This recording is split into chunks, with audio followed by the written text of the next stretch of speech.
As I have often featured content shelling in Maine after storms or during the frigid winter, quite a few have asked what it's like to collect shells here during the warmer weather and or when weather is more temperate. Come along with me on today's journey and we'll find out together.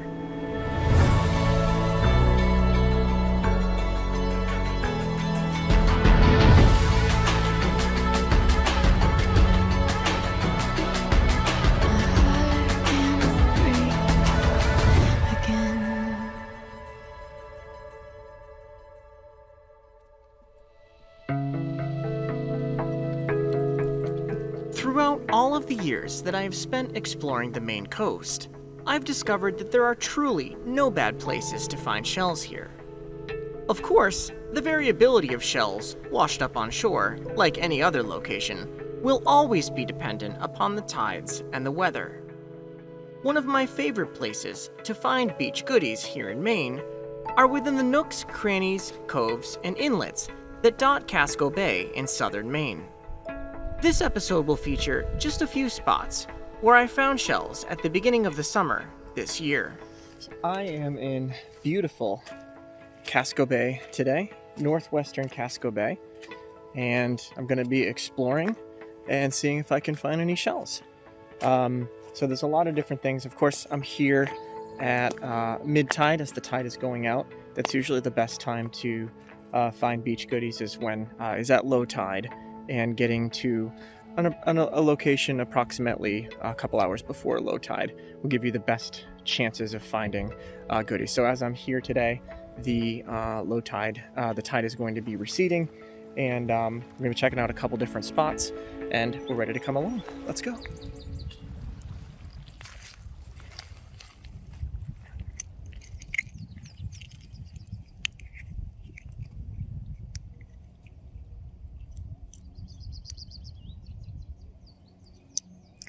Quite a bit of gunk in there. This is a northern quahog.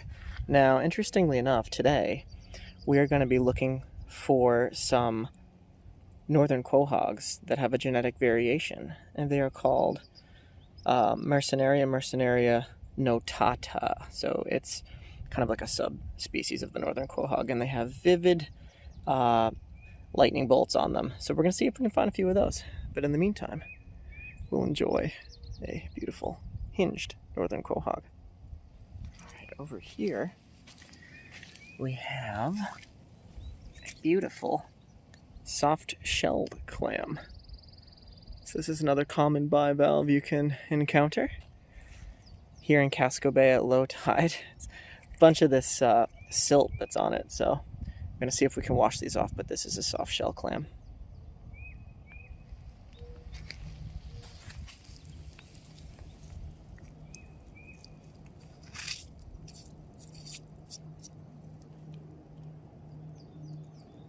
Often these northern quahogs will have a vivid purple hue inside. This was known as wampum to Native Americans. This one has it. There's some that are a little bit more vivid, so I'm going to see if I can find one that has a little bit more distinct purple. But if we look over here, just found a jingle. Again, sorry about the silt. I'm going to wash these off. But yeah, that's a little jingle.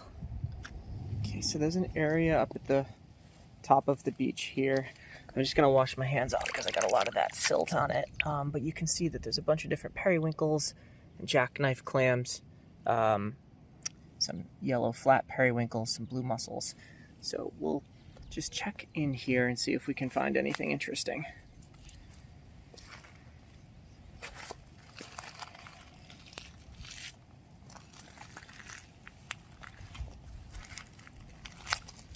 There's a blue mussel here.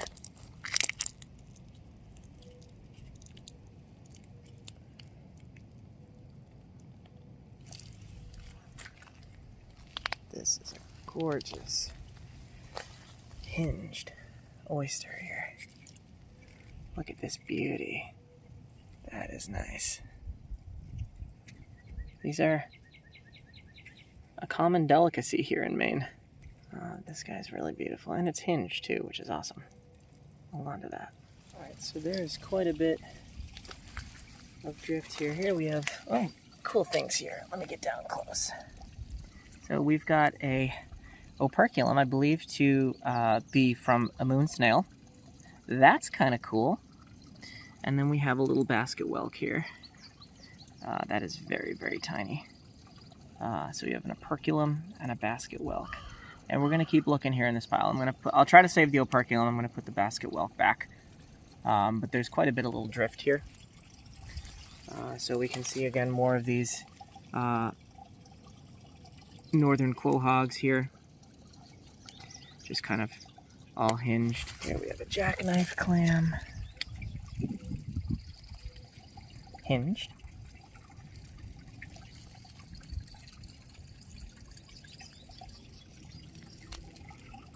Okay, another cool member of the mussel family here. This is a northern horse mussel. This is a little bit different than the blue mussel. Shape's a little bit different. They generally grow to be a little bit larger. And they have a purple shell underneath this periostracum, which is the black flaky material on top of the shell. A couple more soft shell clams here. Got one here. And then another one with an interesting color here. That's very nice. It's like a yellowish golden color in comparison with the white one on the right. Beautiful.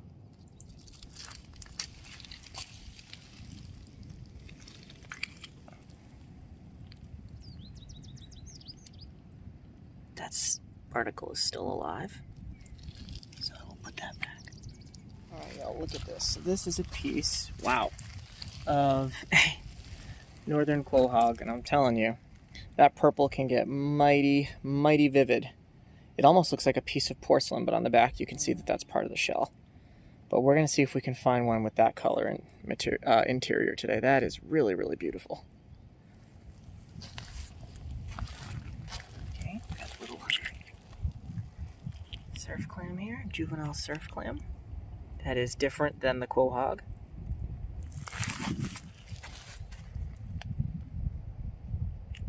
And it's hinged too, so we'll keep that. Oop. I always drop them. All right.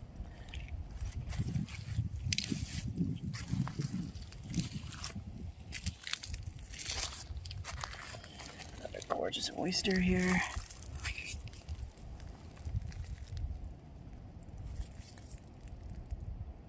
I think there's some creatures in there. I'm gonna leave that back. Just found something really cool. This is an angel wing. We found these before on this channel. This is another bivalve you can find in Maine. It's a pittock. That's a little broken on one side. These are angel wings that you can find in Maine. It's a false angel wing. Cool find.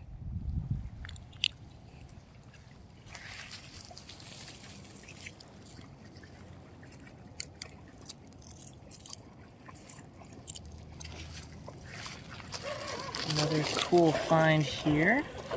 So I think this is an ocean quahog, and you can tell by that periostracum that's on there. It's a little bit different to the northern quahog. I'm not sure though, because it does have a little bit of color in there on the inside. I'm not sure. Okay, I found another quahog, northern quahog, that I think might be of interest.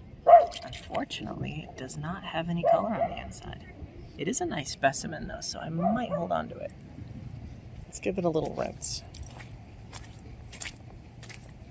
See if I can get close enough to the water without getting wet.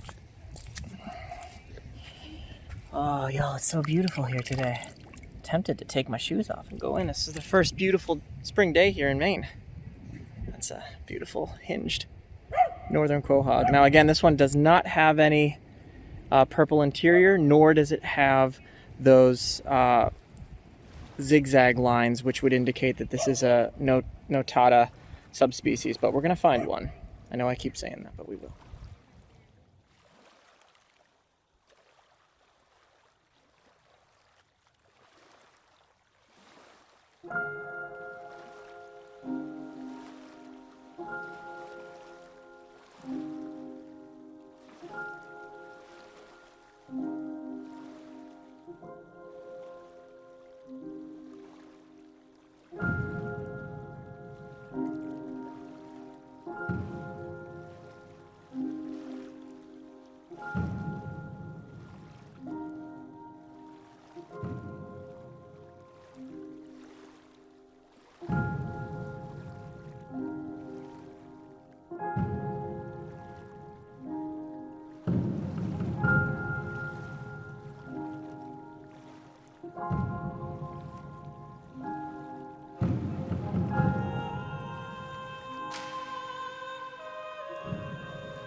Okay, y'all.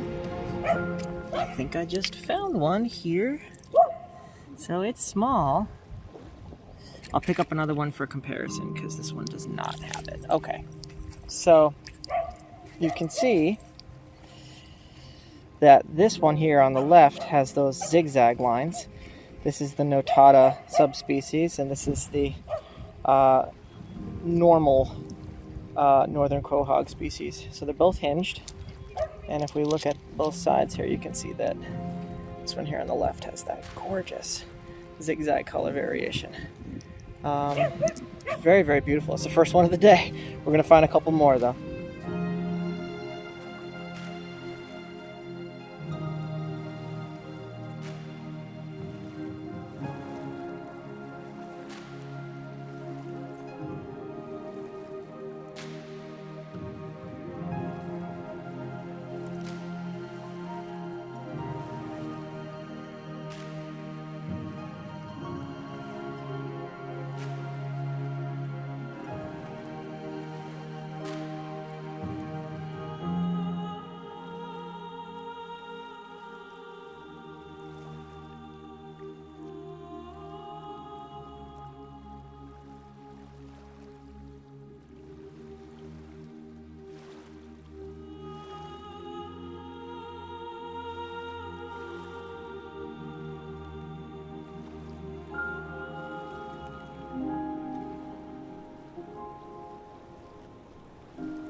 It is such a calm day today. Beautiful. Walking along the coast here. It is about an hour before low tide. And you can see those little tide pools. And then beautiful Casco Bay right out in front of us. So we're going to explore along here today and see if we can find anything cool. I'm excited, and I hope you are too. I don't want to fall though, so I'm gonna stop recording right now. There's an area here. All right, you can see Portland headlight over there. It's kind of far away, but there's an area here where a whole bunch of cool shells have washed up in the drift. So we've got some horse mussels, some slipper shells. These are pretty standard for what you'll find here in Maine. So I have a lot of these in my collection, but as you can see over here, there's quite a lot of drift. So we can definitely take a look at this. Now you're gonna see there's a lot of dog winkles here, like this one. Boy, this is actually quite a bit of cool stuff here. We have got quite a bit of Maine drift here, so it's mostly dogwinkles and mussels, but this is the color palette of the Maine coast here. So we could pick up a few dogwinkles. Now these are interesting because they come in different colors. There's a little dogwinkle in there. That's a really nice one. And I could just, there's literally hundreds here. So we'll see if we can find some cool stuff here. I'm going to be exploring along here, all along the Casco Bay coastline here in Cape Elizabeth. Here's a cool one. Look at that. See, that'll clean up really nice with some muriatic acid. Really bring those colors out. There's a little bug in there. Ooh, I don't know what that is. It's like a centipede in there. I don't know. Ooh, it came out.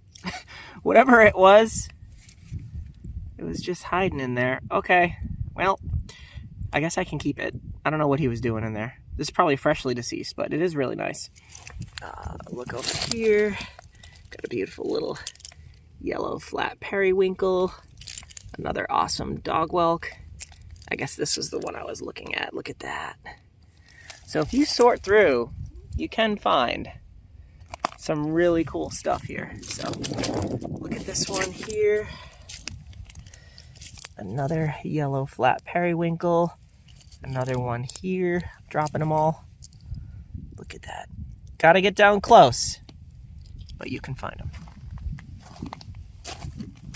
And of course, as always, interesting stones you can find along the Maine coast.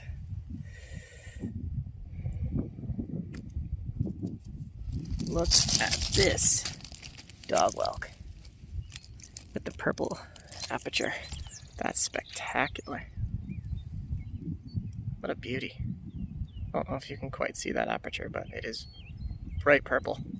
That will also probably clean up really well in some muriatic acid. So I'm just kind of looking down through here at the high tide line, and that just caught my eye. Many times you can find some beautiful dog whelks. Another one here with a peach aperture, so you can see the difference in those. Quite beautiful, and quite a few color distinctions on dog whelks with the apertures, and the rest of the shells too. Some of them can be banded, yellow, orange. We'll see if we can find some colorful ones today, but I will definitely be keeping the one with the purple aperture. And it looks like there's a piece of pottery here, some kind of pottery. Can hold on to that. That's kind of cool. Another thing that you can often find on Maine beaches, I don't know if I've ever highlighted this before, but these are pine cones. I'm not sure what type of tree. It could be a cone from a spruce. It's an evergreen tree. There's a lot of evergreens that are that grow in Maine, including black spruce and red spruce, jack pine, white pine. So I'm not sure what tree this is from, but you can often find pine cones on the beach in Maine. If we look over here, you can see hundreds of periwinkles attached to the rocks. Now these are all live, so when the tide comes in, these will all get submerged back under the tide. So you can see them all over there in the corner on those rocks. There's literally hundreds. Get a close-up look at some of these beautiful periwinkle snails. So again, all attached to the rocks. There's a little dogwinkle there, and then the beautiful kelp beds all make up this wonderful, beautiful ecosystem that exists just below the high tide line here in Maine. Maine is also a great spot to collect sea glass, and pretty much on any of these cobblestone beaches that are very, very common along the coast of Maine, you can get down, and if you look close enough, you can often find many tiny little pieces of sea glass. Like this. Absolutely beautiful. You just have to get close.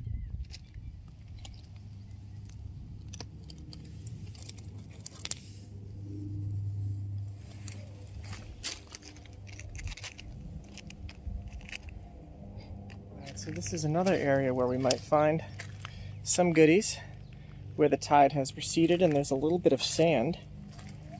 So you can see that there's quite a bit of stuff that's been left by that receding tide,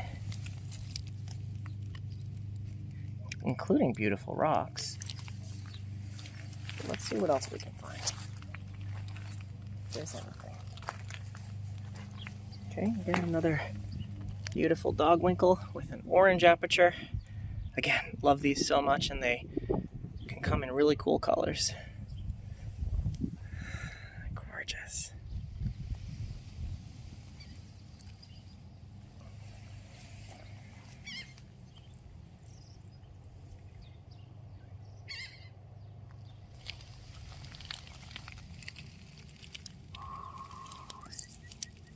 Oh, look at that. Look at how beautiful that is. That might be my favorite one of the day. Oh my gosh. That dog whelk is spectacular. Beautiful tide pool here. And I don't want to fall in, but if we can get down and look here, we got some beautiful little dogwinkles with a purple aperture. Look at that. And then the one next door. And then if we look really closely, we've got an Astarte. And another one here inside of a... Oh, and another one. Look at all of them. Look at these. Beautiful little shells. I don't know if these are alive or not. I'm going to check. So obviously you never want to keep any live shells. These might be alive, but those are little Astartes. You never know what you're going to find in a little tide pool like this. Got some beautiful dog whelks and a couple Astartes. So I'm going to check and see if these are alive. If they are, I will absolutely put them back. They could just be hinged and dead here, though. We'll check.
Find here. Gotta grab it before the tide goes back. Ah, that's a Pandora, I think. Holy smokes. That is a pretty cool find. These are pretty rare. Look at the shimmer and shine on that. Oh man. Okay. That's a sweet find. For all the rock hounders that watch my channel, looks like there's also some agates here. I think that's an agate. That's pretty cool. I can see right through it. Almost. Nice. Definitely hold on to that.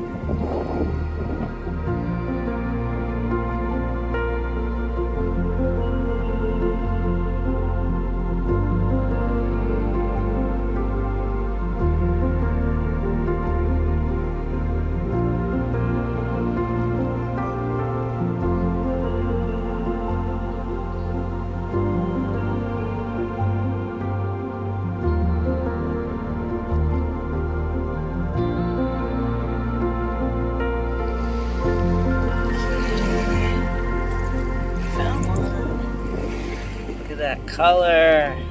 Oh, it's so pretty. So again, these are the notata forms of the northern quahog with the brilliant lightning lines. This one, it's not covering the whole shell, but it's got a little bit of it right there, you can see. All right, I am gonna wrap up here on the edge of beautiful Casco Bay right behind me over my right shoulder, and yeah, we'll take a look at some of the stuff that we found. So it's getting a little bit windy, and we've explored a few places today, so I'm gonna close out and I'll show you some of the awesome stuff that we found today in Casco Bay. So let's check it out.